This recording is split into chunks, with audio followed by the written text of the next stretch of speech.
కంచిపట్టు చీరల సామ్రాజ్యం తెలుగు ప్రజల షాపింగ్ ప్రపంచం వారాహి సిల్క్స్ కూకట్పల్లిలో ఏప్రిల్ 4న గొప్ప ప్రారంభం. ఈ ఫోటో ఎక్కడ పెట్టారంటే ఫస్ట్ టైం నేను కాళ్ళు మొక్కాను. అవునా? ఏంటి ఫస్ట్ టైమా? పెళ్ళైనప్పుడు కూడా మొక్కలేదా?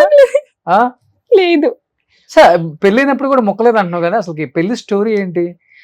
పెళ్ళప్పుడు కూడా తెలియదా ధనరాజుకి పెళ్ళని? నేనే చెప్పలేదన్న. నెక్స్ట్ డే అంటే రేపు మన పెళ్లి. అవునా? Okay okay. అంతే. ఎలా చేసుకున్నారు?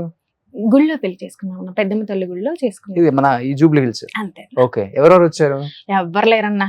ఒక అబ్బాయి ఉన్నాడు, తన ఫ్రెండ్, తన పేరు సంథింగ్ రవియో ఏమో, అంతే. మీ ఇద్దరం. ఎవ్వరు లేరన్నా. మీ ఇద్దరే? మీ ఇద్దరమే. అంటే అండర్స్టాండింగ్ ఏముందన్నా, ఒకటి మనం పెళ్లి చేసుకోవాలంటే బేసిక్ గా ఏమీ ఉండక్కర్లేదన్నా, రెండు మనసులు ఇలా కలిస్తే. సో తాళి ఒకటి తీసుకొని నువ్వు వెళ్ళిపోయావు అంతే. ఏమి లేదు. అంతే. అసలు పెళ్లి బట్టలు ఏమీ లేవన్నా. మాల్ నార్మల్ డ్రెస్సుల్లో చేస్తున్నారు. అంతే. ఏమీ లేదు. పూజారి ఉన్నాడా? నో నో పూజారి. ఎక్కడ చేసుకున్నారు మరి? బయటనే, పెద్ద ముగ్గులు బయట. అది అంతే. అప్పుడు మనకు తెలియదు కదా, తను చిన్నవాడు నేను చిన్నవాడిని.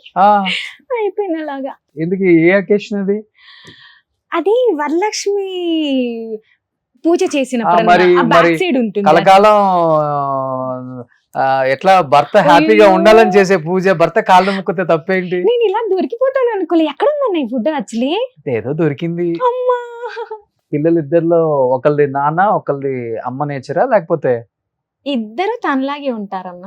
కానీ చిన్న బాబు కొంచెం, నేనేంటంటే ఎంత వర్క్ లో ఉన్నా వాడికి ఏ టైం అయినా సరే ఫుడ్ కరెక్ట్ గా ఇచ్చాడు. వాడు అసలు చిన్నప్పుడు చాలా ఫేర్ ఉండేటోడు అన్న.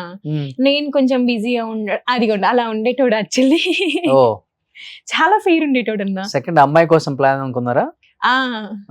చాలా బాగుండేవాడు అన్న. కానీ కొంచెం ఎవరి టైంలో వాళ్ళు బిజీ అవడం, ఆడు బక్కగా ఉండేవాడు అన్న. నేను కొంచెం అది పెట్టి ఇది పెట్టి కొంచెం బుద్ధిగా తయారు. ఇప్పుడు బొద్దుగా ఉన్నాడు కదా? చాలా బుద్ధిగా. అవును. పెద్దోడు బక్కగానే ఉన్నాడు అనుకుంటా కదా? వాడు ఇంకా సేమ్ వాళ్ళ ఫాదర్. ఇంకా వాళ్ళ ఫాదరే. ఓకే. నెక్స్ట్ మా తమ్ముడు, మా ఫ్యామిలీ చూసారన్న కింద. ఓ, మీ ఓన్ బ్రదరా? మా ఓన్ బ్రదర్. చెప్పాను కదన్నా. ఓకే. అప్పుడు మనం చాలా బుద్ధిగా ఉండేవాళ్ళం. చెప్పాను కదన్నా. మీ ఫ్యామిలీ అమ్మా? కింద మొత్తం మా ఫ్యామిలీ అన్న. మా అమ్మ, మా నాన్న. అంటే ఇటు సైడ్ అందరూ అల్లుళ్ళు నించున్నారన్న, ఇటు సైడ్ అందరం కూతుర్లు నించున్నాం. ఓకే. మిడిల్ లో మా తమ్ముడు, మా మర్దలు. ఓకే. మొత్తం 5 అల్లుళ్ళ? 5 అన్న. అంతే. అంతే. 5 10 మంది మీరే సరిపోయారు. ఇప్పుడు అసలు 1 ఉన్నారని, ఇప్పుడు 2 అయ్యారు. అదే, మీరే ఒక 30 మెంబర్స్ ఉన్నారు. మీ మధ్యలో ఫ్యామిలీకి వెళ్తే మా ఒక్క ఫ్యామిలీ చాలు. మీ ఫ్యామిలీ వస్తే ఒక 50 మెంబర్స్ కౌంట్ చేసుకోండి. అంతే. సో వీళ్ళల్లో సెలబ్రిటీ అంటే అల్లుడు ధనరాజు, అంతేనా? అంతే. ఫుల్ రెస్పెక్ట్ ఇస్తారు ఫ్యామిలీ అంతా. నాకన్నా మా ధనరాజు ఎక్కువ ఇష్టం యాక్చువల్లీ. ఓకే. అంటే మనం కొంచెం గద్దరిగా, నేనే ఎక్కువ తిడుతుంటాను మా ఇంట్లో. మా అమ్మ నన్ను అంటది, అమ్మ బాబోయ్ అత్త వస్తుందిరా నాయన, నాకు అత్తయ్య కూర్చుంది అది. అంటే నేను ఏంటంటే, నాకు ఇది నచ్చలేదంటే నచ్చలేదు అంతే. నువ్వు కాంప్రమైజ్ చేసినా ఏం చేసినా ఒప్పుకోను. నచ్చలేదంటే నచ్చలా అంతే. ఏదైనా అంతే అన్న. ఎక్కడ మీ ప్రాపర్? ఖమ్మం అన్న. ఖమ్మం.